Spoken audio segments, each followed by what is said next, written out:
السلام علیکم ورحمۃ اللہ وبرکاتہ۔ سلسلہ سوال و جواب کی یہ آج ہماری چوتھی ویڈیو ہے، پارٹ نمبر 4 ہے،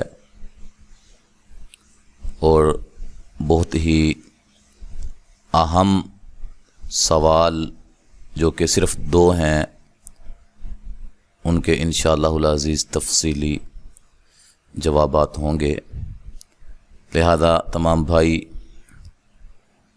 بغیر سکپ کیے مکمل سماعت فرمائیں تاکہ جو ایک عرصہ سے بھائی پریشانی کا شکار ہیں اس حوالے سے حرف ضاد کو کیسے پڑھا جائے۔ حرف ضاد کو پڑھنے والے مختلف قسم کی آوازوں کے ساتھ پڑھتے ہیں، کوئی ضاد کے ساتھ پڑھتا ہے، کوئی ضاد کے ساتھ پڑھتا ہے، کوئی ضا کے ساتھ پڑھتا ہے، اس میں صحیح موقف کیا ہے،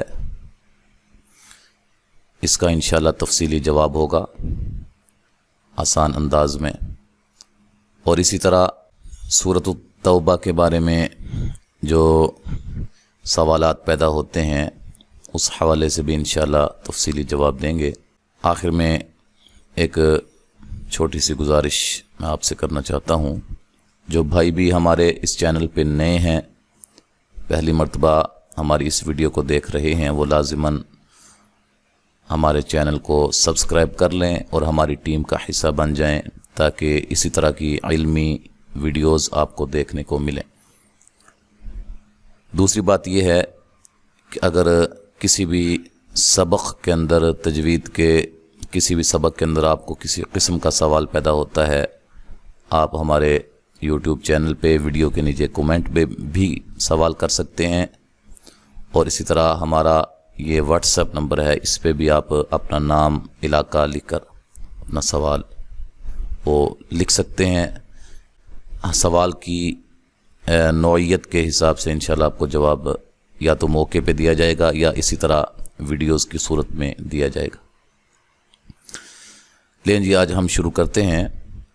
سب سے پہلا سوال ایک بھائی نے کیا ہے۔ سوال یہ ہے کہ محترم جناب قاری صاحب، ایک سوال کی وضاحت مطلوب ہے، سورۃ توبہ کے بارے میں بتا دیں کہ اس کے شروع میں بسم اللہ پڑھنی چاہیے یا اگر درمیان سے تلاوت کی جائے تو پھر کیا حکم ہے؟ جزاک اللہ خیرہ۔ تو آج ہم انشاءاللہ سورۃ توبہ کے جو مین بڑے بڑے مسائل ہیں اس سے آپ کو آگاہی دیں گے۔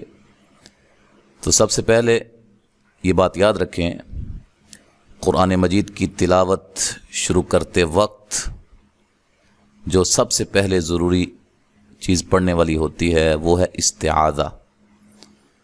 شیطان سے پناہ مانگی جاتی ہے، اللہ کی پناہ میں آیا جاتا ہے۔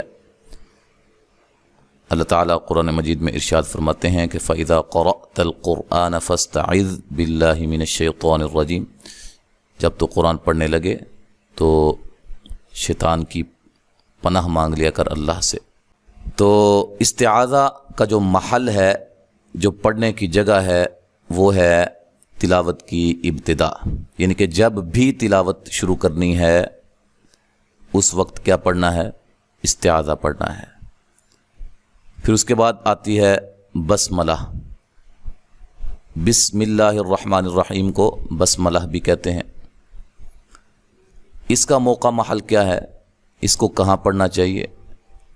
ہر سورت کے شروع میں اس کو پڑھنا چاہیے، سورت کی ابتدا، یہ اس کا محل ہے، موقع محل ہے جہاں اس کو پڑھنا ضروری ہے، سوائے سورۃ التوبہ کے جو 10ویں پارے کے اندر جو ہے وہ موجود ہے، اس میں سورۃ التوبہ کے شروع میں بسم اللہ الرحمن الرحیم نہیں پڑھنا۔ اس کی وجہ کیا ہے؟ سب سے بڑی وجہ اس کی یہی ہے کہ وہاں نازل نہیں ہوئی، وہاں لکھی ہوئی نہیں ہے، ٹھیک ہے، وہاں بسم اللہ نہیں پڑھنی ہے۔ اس کے علاوہ ہر سورت کے شروع میں بسم اللہ الرحمن الرحیم پڑھی جائے گی۔ اچھا جی، مثال کے طور پہ یہ سورۃ التوبہ کا آغاز ہے، ٹھیک ہے، تو یہاں سے سورۃ التوبہ شروع ہوتی ہے۔ آغاز سورۃ توبہ کا کرنے کے لیے استعاذہ یہ تو ہم پڑھیں گے، ٹھیک ہے، چونکہ یہ محل ہے، تلاوت کے آغاز میں اس کو پڑھا جاتا ہے، تلاوت کی ابتدا میں اس کو پڑھا جاتا ہے، یہ تو ہر صورت پڑھیں گے، ٹھیک ہے۔ اور دوسرے نمبر پہ بسم اللہ الرحمن الرحیم اس میں نہیں پڑھی جائے گی، ٹھیک ہے۔ اعوذ باللہ من الشیطان الرجیم براءۃ من اللہ ورسولہ، ٹھیک ہے۔ اچھا، اس طرح اس کو آغاز اس کا اس طرح کریں گے۔ ہاں، اگر درمیان میں سے ہم پڑھنا چاہتے ہیں، سورۃ التوبہ کے درمیان میں سے، یعنی کہ ایک رکوع کے بعد، دو رکوع کے بعد، یا کچھ آگے جا کے سورۃ التوبہ کے اندر، یعنی کہ سورۃ التوبہ میں سے درمیان میں سے کہیں سے ہم پڑھنا چاہتے ہیں، تو اس کے لیے استعاذہ تو ضروری ہے، کیونکہ وہ محل ہے، موقع ہے، تلاوت کی ابتدا ہم کرنے لگے ہیں، تلاوت کو شروع کرنے لگے ہیں، وہاں استعاذہ ہم لازماً پڑھیں گے۔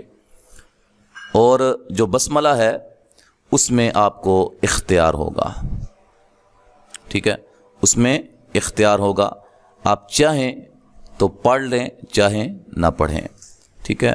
اب ہم بات کرتے ہیں، اگر سورۃ الانفال کو مکمل کر کے سورۃ التوبہ شروع کی جائے تو پھر کیسے پڑھیں گے؟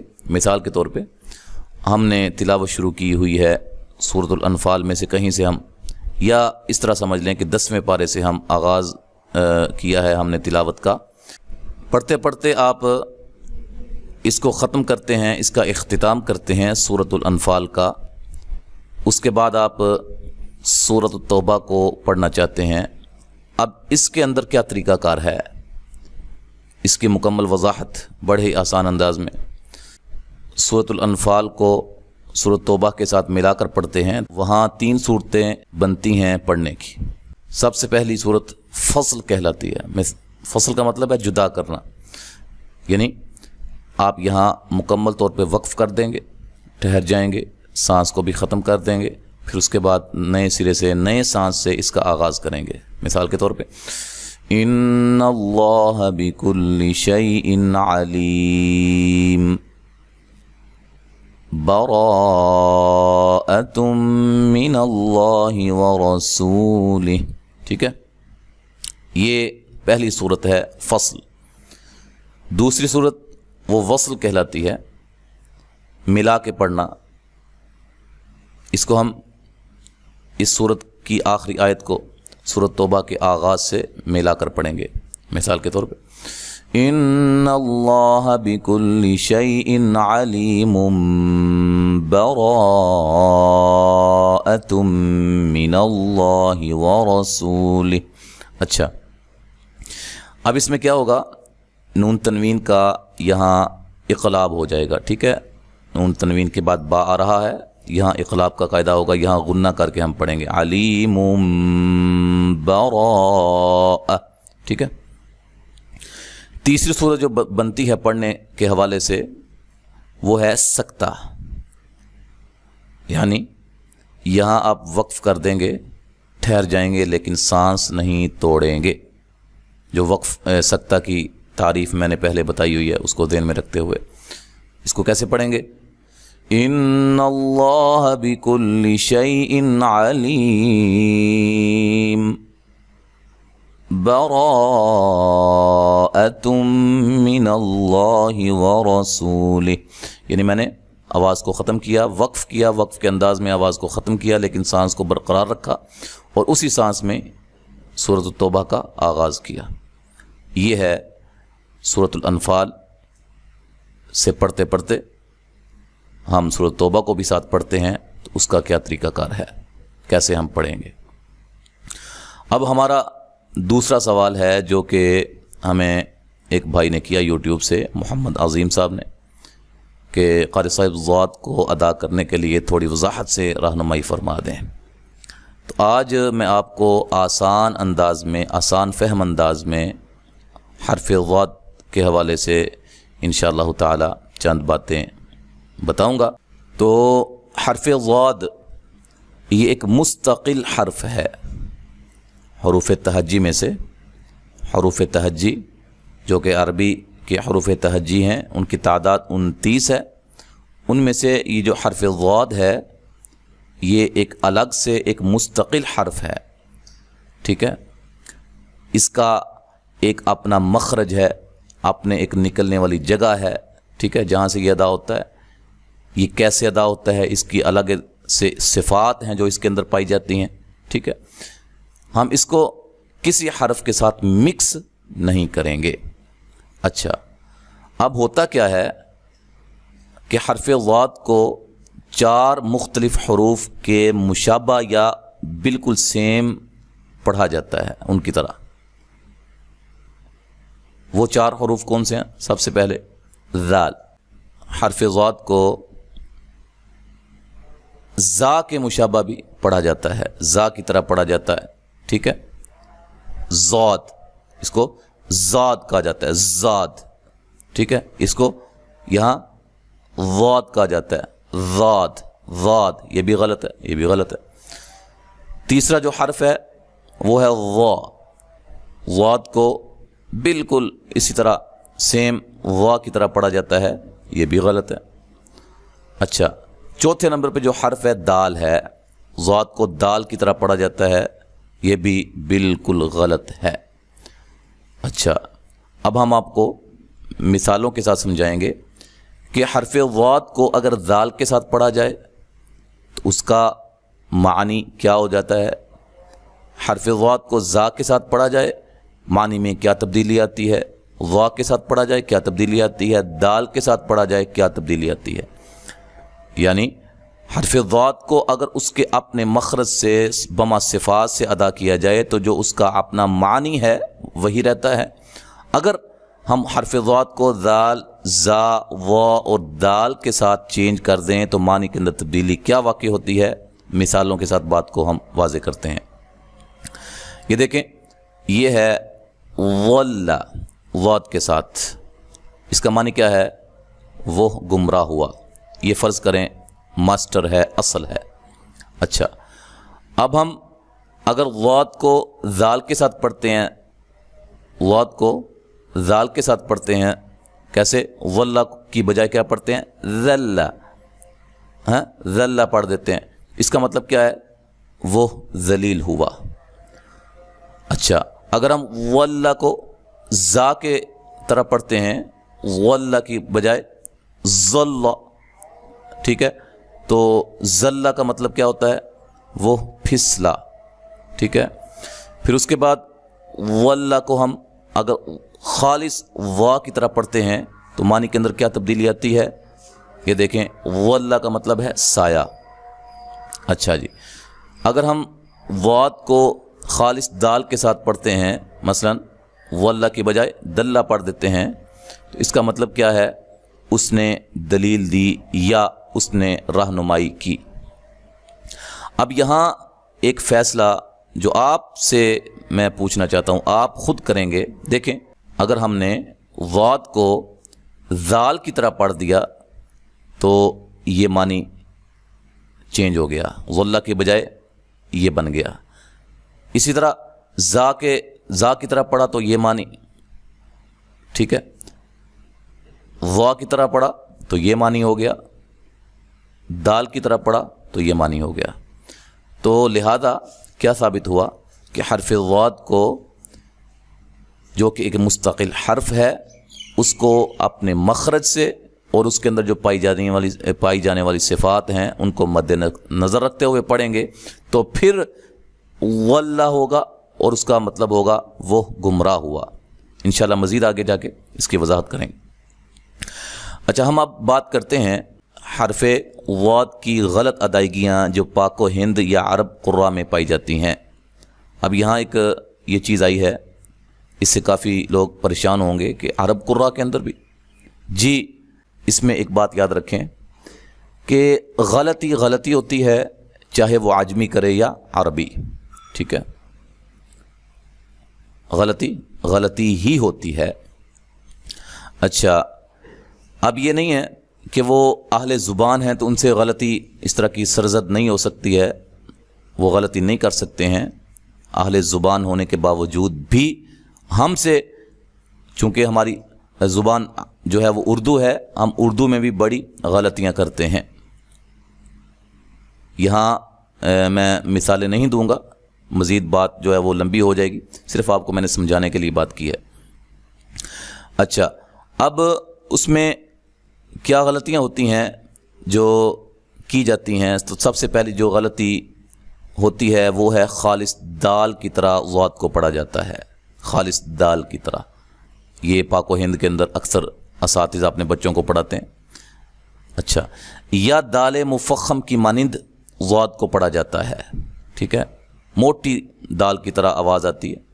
اچھا، دوسری بڑی غلطی کیا ہوتی ہے کہ وہ خالص وا کی مانند پڑھا جاتا ہے. خالص وا، اس کو حرف ضاد کو خالص وا کی طرح پڑھا جاتا ہے. یہ بھی بالکل غلط ہے. خالص وا کی طرح نہیں پڑھیں گے، وہ ایک الگ سے حرف ہے. ٹھیک ہے، اس کی مزید وضاحت علمی انداز میں بھی میں انشاءاللہ ابھی کروں گا آپ کے سامنے. اچھا، تو اگر ہم خالص دال یا دال مفخم کی طرح ضاد کو پڑھیں گے تو اس کے اندر کلام الہی کے اندر کیا تبدیلی واقع ہوگی؟ مثال کے ساتھ میں اپنی بات کو مزید واضح کرتا ہوں. اس سے آپ انشاءاللہ تعالی حرف ضاد کو دال کے مشابہ نہیں پڑھیں گے، دال کی طرح نہیں پڑھیں گے. اچھا، یہ اس میں ایک مثال ہے الضالین. اچھا، اس میں اگر ہم ضاد کی جگہ یہ پڑھ دیں گے دال، الضالین، ٹھیک ہے، اس کو دال باریک کریں گے یا موٹا کر دیں گے تو اس سے معنی کے اندر کیا تبدیلی واقع ہوگی؟ دیکھیں، الضالین کا معنی کیا ہے؟ گمراہ لوگ.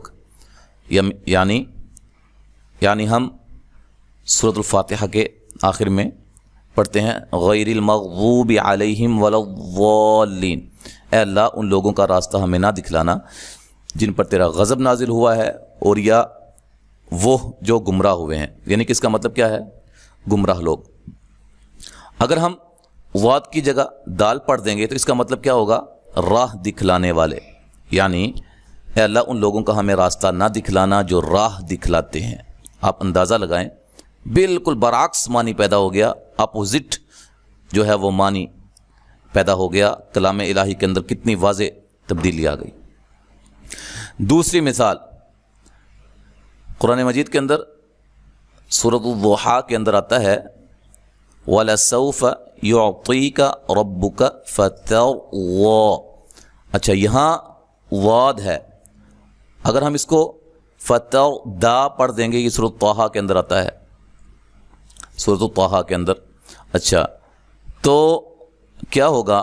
معنی کے اندر کیا تبدیلی واقع ہوگی؟ اس میں اللہ تعالیٰ فرماتے ہیں سورۃ الضحیٰ کے اندر کہ اے نبی، وَلَسَوْفَ يُعْطِيكَ رَبُّكَ فَتَرْضَىٰ، عن قریب ہم تمہیں نعمتیں عطا فرمائیں گے اور ان نعمتوں سے آپ راضی ہو جائیں گے. ٹھیک ہے، فترضیٰ، پس آپ راضی ہو جائیں گے. اس کا معنی کیا ہے؟ پس آپ راضی ہو جائیں گے.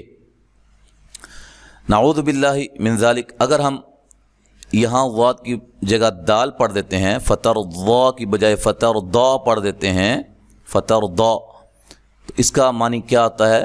اس کا معنی یہ ہوتا ہے کہ پس آپ برباد ہو جائیں گے، پس آپ ہلاک ہو جائیں گے. نعوذ باللہ من ذالک. اب آپ اندازہ لگا سکتے ہیں کہ یہ کتنی بڑی غلطی ہے کہ جو لوگ حرف ضاد کو دال کی طرح پڑھتے ہیں یا دال کے مشابہ پڑھتے ہیں، دال موٹی کی طرح پڑھتے ہیں، ان کی اس غلطی کے اندر کفریہ معنی بھی پیدا ہو جاتے ہیں، جیسا کہ آپ یہاں سے آپ کو واضح ہے اور یہاں سے بھی. ٹھیک ہے، اب ہم بات کرتے ہیں حرف ضاد کو خالص وا کی مانند پڑھنے والوں کے بارے میں. اچھا، اس میں ایک بات یاد رکھیں، اگر ہم حرف ضاد کو اس کے مخرج کے ساتھ اور بما صفات ادا کرنا چاہتے ہیں تو اس کی جو آواز ہے نا، اس کا جو ساؤنڈ ہے وہ حرف وا کی مانند، یعنی کہ حرف وا کی مشابہ جو ہے وہ ہو جائے گا. صحیح اگر اس کو ادا کیا جائے تو وہ وا کے مشابہ ہوگا. اس بات کو سمجھنے کے لیے ہم آپ کو تفصیل کے ساتھ علمی انداز میں کچھ سمجھانے کی کوشش کرتے ہیں۔ سب سے پہلے ہم دال کا مخرج اور اس میں پائی جانے والی صفات کا تذکرہ کرتے ہیں۔ دال کا جو مخرج ہے، اب مخرج کسے کہتے ہیں؟ نکلنے والی جگہ، یعنی کہ وہ جگہ جہاں سے دال ادا ہوتا ہے اس کو مخرج کہا جاتا ہے۔ یہ منہ کا وہ حصہ جس سے دال ادا ہوتا ہے، یعنی زبان کی نوک اور ثنایا علیہ کی جڑ، اس سے دال ادا ہوتا ہے۔ اب یہ ثنایا علیہ کیا ہے؟ آپ کے سامنے کے جو دو دانت ہیں بڑے اوپر والے، اس کو ثنایا علیہ کہا جاتا ہے، ٹھیک ہے؟